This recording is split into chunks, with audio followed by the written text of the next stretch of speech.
true Christianity and false Christianity, turn to Matthew chapter 7. నిజమైన క్రైస్తవ్యానికి నకిలీ క్రైస్తవ్యానికి తేడా తెలుసుకోవాలంటే మత్తయి సువార్త 7వ అధ్యాయం చూడండి. Matthew 7. మత్తయి సువార్త 7వ అధ్యాయం and verse 13 and 14. 13, 14 వచనాలు. Coming through the narrow gate, because the gate is wide and broad that leads to destruction, and many enter through that. ఇరుకు ద్వారమున ప్రవేశించుడి, నాశనమునకు పో ద్వారం వెడల్పును, ఆ దారి విశాలమైనది, దాని ద్వారా ప్రవేశించువారు అనేకులు. Many are going through a broad way that leads to destruction. కాబట్టి నాశనమునకు పోవు మార్గములో విశాలమైంది కాబట్టి అనేక మంది ప్రవేశించారు. The gate is small, verse 14, and the way to life is narrow and very few find it. ఇరుకు ద్వారమున ప్రవేశించుడి, జీవమునకు పోవు ద్వారము ఇరుకును, ఆ దారి సంకుచితమై ఉన్నది, దాన్ని కనుగొనువారు కొందరే. So if I see a large church and a small church, the chances are the small church is the real one. కాబట్టి ఒక పెద్ద సంఘాన్ని చిన్న సంఘాన్ని చూసినప్పుడు దాదాపుగా ఆ చిన్న సంఘమే నిజమైనదై ఉంటుంది. Not always. అంటే ఎల్లప్పుడూ అలానే ఉంటుందని కాదు. Jesus said the way to life is very narrow. జీవమునకు పోవు మార్గం ఎంతో సంకుచితమైనది. In India, very few people are going to find the way to life according to this verse. దీని ప్రకారం మనం చూసినట్లయితే భారతదేశంలో చాలా కొద్ది మంది మాత్రమే ఈ మార్గాన్ని కనుగొంటారు. Very few people in Andhra and Telangana go to find the way to life according to this verse. Andhra తెలంగాణలో జీవమునకు పోవు మార్గమును కనుగొన్నవారు చాలా కొద్ది మంది మాత్రమే ఉంటారు. If you preach health and wealth, many people will come. నువ్వు ఆరోగ్యం గురించి సంపదల గురించి బోధిస్తే అనేకులు వస్తారు. That is a broad way. అది విశాలమైన మార్గము. Everybody likes it. అందరికి కూడా ఇష్టం ఉంటుంది అది. Don't preach against sin. పాపంకు వ్యతిరేకంగా వాళ్ళు బోధించరు. What is this narrow way Jesus spoke about? కాబట్టి యేసు ప్రభువు చెప్పిన ఈ సంకుచితమైన మార్గం ఏంటి? Whenever you read the Bible, Bible మనం ఎప్పుడు చదివినా don't take one verse by itself. ఏదో ఒక్క వచనమే తీసుకోవద్దు. See, when you listen to a message, don't take one sentence at the end. మనం ఒక వర్తమానం విన్నప్పుడు కేవలం ఒక మాటే తీసుకోము చివర్లో. Listen to the whole message, then you will understand that last sentence. కాబట్టి మొత్తం మెసేజ్ ఆ వర్తమానం వింటేనే ఆ చివరి మాట ఏంటో అర్థమవుతుంది. So this is the last sentence almost of this long message Jesus preached. యేసు ప్రభు ప్రకటించిన వర్తమానంలో దాదాపుగా చివరి మాటలు ఇవి. It's a long sermon, Matthew 5, 6 and 7, called the Sermon on the Mount. మత్తయి సువార్త 5, 6, 7 కొండ మీద ప్రసంగం, పెద్ద ప్రసంగం ఇది. At the end he says, this is a narrow way. చివర్లో ఆయన చెప్తున్నాడు, ఇది ఇరుకు మార్గము. Enter by this way. ఈ మార్గమును ప్రవేశించండి. This is a narrow gate. ఇది ఇరుకు ద్వారం. Which is this narrow gate and narrow way? ఏంటి ఇరుకు ద్వారం ఏంటి, ఇరుకు మార్గం ఏంటి? Everything that he said in chapter 5, chapter 6, chapter 7. ప్రభువు బోధించిన 5, 6, 7 అధ్యాయాల్లో చెప్పిన ప్రతి మాట కూడా ఇరుకు ద్వారం, ఇరుకు మార్గం. Which church is preaching the narrow way and narrow gate? కాబట్టి మరి ఏ సంఘం ఇది బోధిస్తుంది ఇరుకు ద్వారం, ఇరుకు మార్గం? The church which is always preaching Matthew 5, 6 and 7. కాబట్టి ఏ సంఘం అయితే ఎప్పుడు మత్తయి 5, 6, 7 అధ్యాయాలను ప్రకటిస్తూ ఉంటుందో. For 42 years I have preached Matthew 5, 6 and 7. 42 సంవత్సరాలుగా నేను మత్తయి 5, 6, 7 అధ్యాయాలను ప్రకటిస్తూ ఉన్నాను. That is a narrow way. అది ఇరుకు మార్గము. There's no word here about health and wealth. ఇక్కడ సంపదలు ఆరోగ్యాల గురించి ఏం లేదు. But there is a word, like I said, that if you seek God's kingdom, you will get enough for your earthly needs. ఇంతకు ముందు నేను చెప్పినట్టుగా ఒక మాట ఉంది ఇక్కడ, మీరు దేవుని రాజ్యాన్ని నీతిని వెతికినట్లయితే మీ అవసరాలకు తగ్గట్టు దేవుడు ఇస్తాడు. God will not allow you to be a beggar on the street. కాబట్టి నువ్వు రోడ్డు మీద అడుక్కునేటట్టు దేవుడు నిన్నేం చేయడు. Nobody who seeks God will become a beggar on the street. కాబట్టి దేవుణ్ణి వెతికే వాళ్ళని ఎవరిని కూడా దేవుడు ఒక అడుక్కునేవాడిగా భిక్షగాడిగా ఉంచడు. We don't come to the Lord to get money. కానీ మనం ఏదో డబ్బుల కోసమే ప్రభు దగ్గరికి రాము. We honor God. Jesus did not say you honor God and you'll become a millionaire or crorepati. నువ్వు దేవుని కనపరచు, నువ్వు కోటీశ్వరుడు అవుతావని ప్రభు చెప్పలేదు. No, God gives some people more money, some people less. That is his choice. కాబట్టి దేవుడు కొంతమందికి ఎక్కువ డబ్బులు ఇస్తాడు, కొంతమంది తక్కువ ఇస్తాడు, అది ఆయన ఇష్టం. Some people, they are born, they inherit a lot of money from their parents. కొంతమంది తల్లిదండ్రుల దగ్గర నుంచి ఎక్కువ ఆస్తి వస్తుంది. That is not a sin. అదే పాపం కాదు. అది to give money to God in order to become rich, that is a false gospel. కానీ మనం ధనవంతులు అవ్వాలని దేవునికి డబ్బులు ఇవ్వటం అనేది తప్పుడు సువార్త. That is not something we preach. మనం బోధించేది అది కాదు. So what does Jesus preach in these 3 chapters? మరి యేసుక్రీస్తు ప్రభు ఈ 3 అధ్యాయాలు ఏం బోధిస్తున్నారు? What is true Christianity? ఏంటి నిజమైన క్రైస్తవం? This narrow way. ఈ ఇరుకు మార్గం. Matthew 5, 6 and 7. మత్తయి 5, 6, 7 అధ్యాయాల్లో చెప్పబడిన అంశాలు. Is it important? ఇది ప్రాముఖ్యమైనదా? Yes, because the other way goes to destruction. ఎందుకంటే వేరే మార్గం నాశనానికి తీసుకెళ్తుంది. If you don't listen to Matthew 5, 6 and 7, you are headed for destruction. నువ్వు మత్తయి సువార్త 5, 6, 7 లో విషయాలు వినపోయినట్లయితే నువ్వు నాశనానికి వెళ్తావు. Destruction means hell. నాశనం అంటే నరకం అని. So now I'll tell you 2 places in these chapters where Jesus spoke about hell. ఈ అధ్యాయాల్లో యేసుక్రీస్తు ప్రభువారు నరకం గురించి 2 సార్లు ప్రస్తావించారు. 2 sins that can lead you to hell. రెండు పాపాలు నిన్ను నరకానికి తీసుకెళ్లగలవు. Let me show you that. చూపిస్తాను మీకు. Matthew 5 మత్తయి సువార్త 5వ అధ్యాయం and verse 22. 22వ Just వచనం. one verse. ఒక వచనం. Please read carefully. జాగ్రత్తగా చదవండి. Listen carefully. వినండి జాగ్రత్తగా. If you are angry with your brother, you'll be guilty before the court. నీ సహోదరుని చూచి నీవు కోపపడినట్లయితే విమర్శకు లోనవుతావు. In verse 21, Old Testament, only if you kill him, you'll be guilty before the court. పాత నిబంధనలో 21వ వచనంలో నరహత్య చేయవాడు విమర్శకు లోనవుతాడు.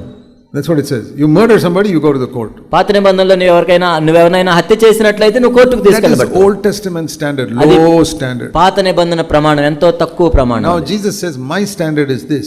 ఇప్పుడు నా ప్రమాణం ఎంత? You don't have to kill a person to be liable to the court. ఇప్పుడు నువ్వు కోర్టుకు తీసుకెళ్లాలంటే నువ్వు ఎవరినో చంపాల్సిన అవసరం You లేదు. get angry with a brother, according New Testament standard, that is equal to murder in the Old Testament. క్రొత్త నిబంధన ప్రమాణం ప్రకారం నీ సహోదరుని మీద నువ్వు కోపడితేనే నువ్వు నరహత్య చేసిన దాంతో సమానం. I don't know how many of you believe it.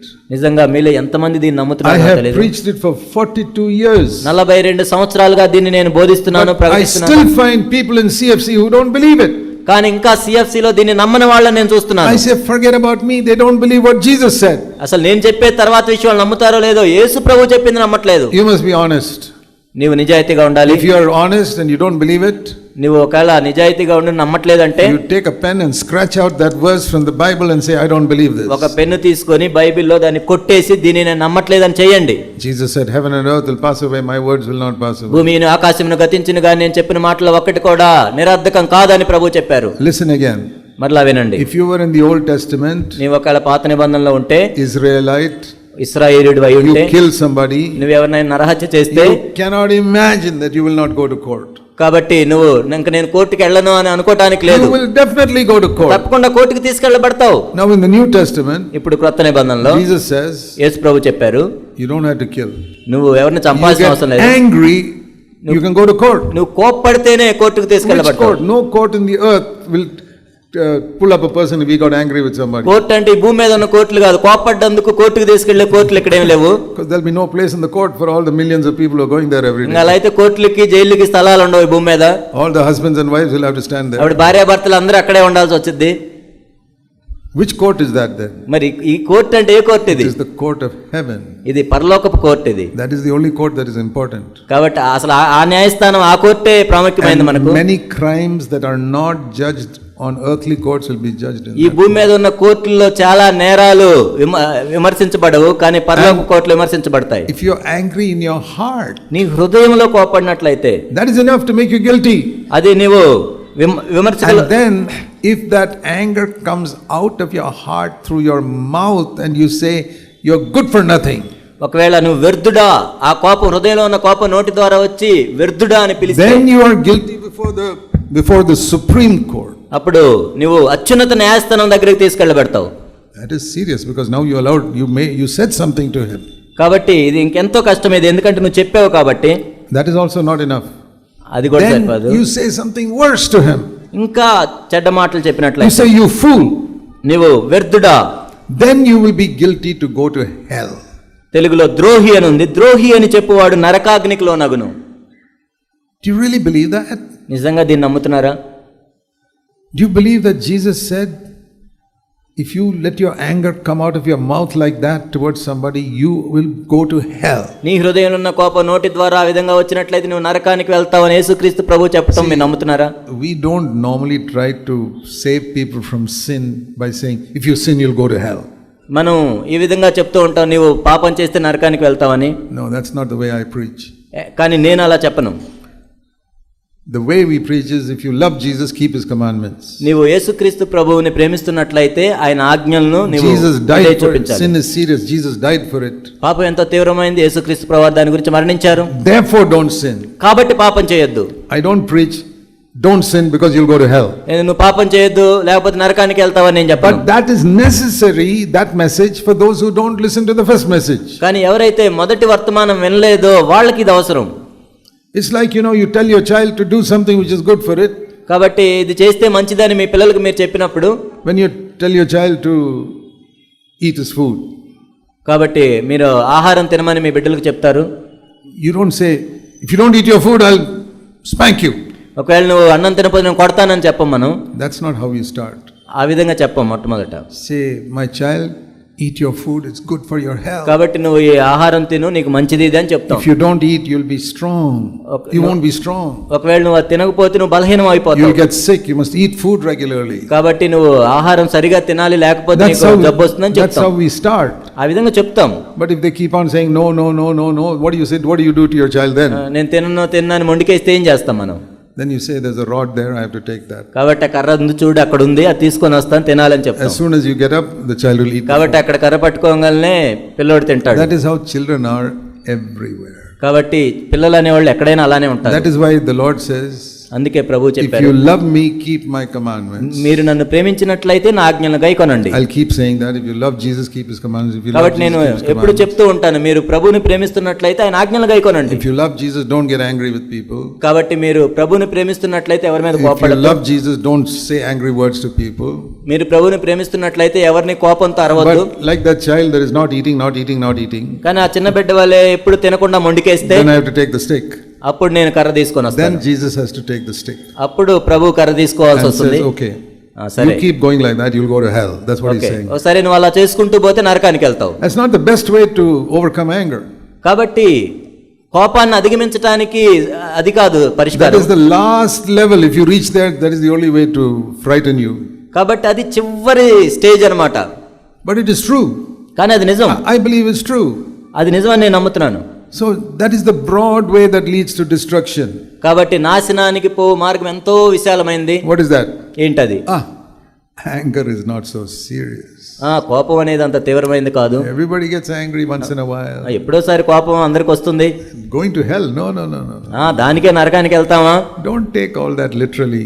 ఏదో అక్కడ రాసింది రాసినట్టుగానే చదవద్దు. And then people say, see, the Bible is not accurately written, so who knows whether Jesus said that or not. చూడండి, బైబిల్ అంటే నిజంగా ఎలా రాశారో ఎప్పుడు రాశారో కూడా మనకు తెలియదు, అసలు ఎవరికి తెలుసు Then అనుకుంటాం. why do you keep it? Throw it away. మరి ఎందుకు మీ ఇంట్లో పెట్టుకోవటం, విసిరేయచ్చు కదా. If I believe some book is false, I'll throw it away. I won't keep it. ఒకవేళ ఒక పుస్తకం అది తప్పు అంటే నేను ఉంచుకొని అది తీసేస్తాను. Or if some things in it are wrong, I'll scratch it out. I say this is wrong. ఒకవేళ ఆ పుస్తకంలో కొన్ని విషయాలు తప్పు ఉన్నప్పుడు నేను కొట్టేస్తాను అవి. How many of you have scratched out that verse from your Bible? కాబట్టి మీ బైబిల్లో నుంచి ఆ వచనాన్ని ఎంతమంది కొట్టేశారు? Why do you keep it and don't believe it? మరి ఎందుకు అది ఉంచుకోవటం ఎందుకు, మళ్ళీ దాన్ని నమ్మకుండా ఉండటం ఎందుకు? You're a hypocrite. అప్పుడు అలా ఉంటే నువ్వు వేషధారివి. You say that is the word of God, but you don't follow it. అదేమో దేవుని వాక్యం అని చెప్తావు, కానీ దాన్ని మనం నమ్మం. What are we preaching in CFC? కాబట్టి సిఎఫ్సిలో మనం ఏం బోధిస్తున్నాం? If you get angry and keep on getting angry and saying bad words to other people, you'll go to hell. And you're just saying what Jesus ఒకవేళ said. నువ్వు కోపడుతూనే ఉన్నట్లయితే నువ్వు నరకానికి వెళ్తావు. అదే ప్రభు చెప్పాడు. And you say, Brother Zach, that's a very narrow way if you say that. Jack గారు, అది ఎంతో సంకుచితమైన మార్గం మీరు చెప్తే. That's exactly what Jesus said. This is a narrow way that leads to life. అవును, మరి యేసుక్రీస్తు ప్రభు చెప్పింది కూడా అదే, జీవమునకు పోవు మార్గము సంకుచితమైనది. You say everybody gets angry. అందరికి కోపం వస్తుంది కదా అంటాం. But by the Holy Spirit you can overcome it. కానీ పరిశుద్ధాత్మ శక్తి ద్వారా నువ్వు జయించవచ్చు. That is the message of the gospel. అదే సువార్త యొక్క సందేశం. That the Holy Spirit has come to help you to overcome your sin. కాబట్టి మన పాపాన్ని జయించడానికే పరిశుద్ధాత్ముడు అనుగ్రహించబడ్డాడు.